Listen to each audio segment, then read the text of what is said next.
Le problème quand on est un renard, de Frédéric Ster.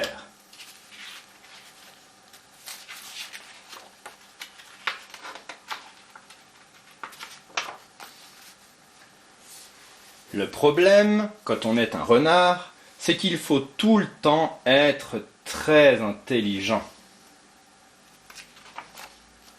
C'est vrai, dès que j'arrive quelque part, les lapins, les poules, les pintades, tout le monde est sur ses gardes. Alors pour manger, il faut vraiment être très intelligent. Il faut sans cesse mijoter de nouveaux coups. Ah tiens, le coup de la statue par exemple. Je viens de l'inventer. C'est tout simplement génial.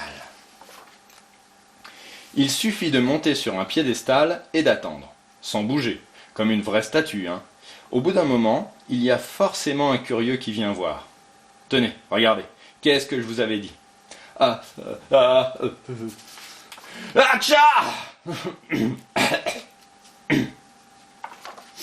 Ah oui, raté.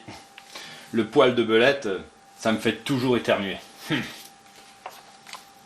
Ah, il y a aussi le coup de l'aigle. Je grimpe sur un promontoire, je guette mon prochain repas, et lorsqu'il apparaît, hop, je plonge.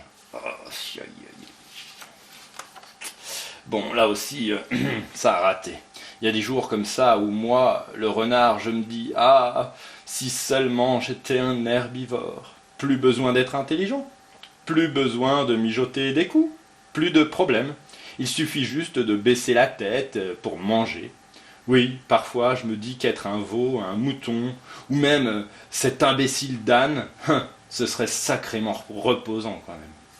Tiens, mais ça me donne une idée. Prenons une feuille de papier, fabriquons-nous un bonnet d'âne avec, et hop, sur la tête. Ah, c'est rigolo. Ah oui, c'est drôlement rigolo de faire l'âne. C'est rigolo d'être un idiot. Ah, ça détend le ciboulot. Bonjour,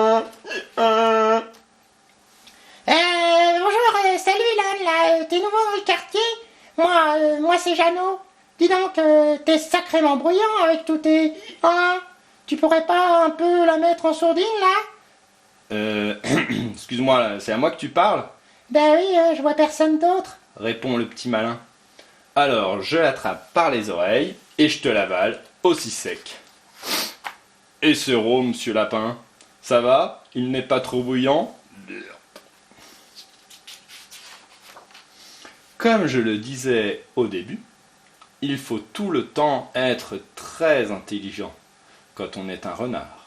Mais bon, ce n'est pas vraiment un problème. Voilà, cette histoire est terminée. J'espère qu'elle vous a plu.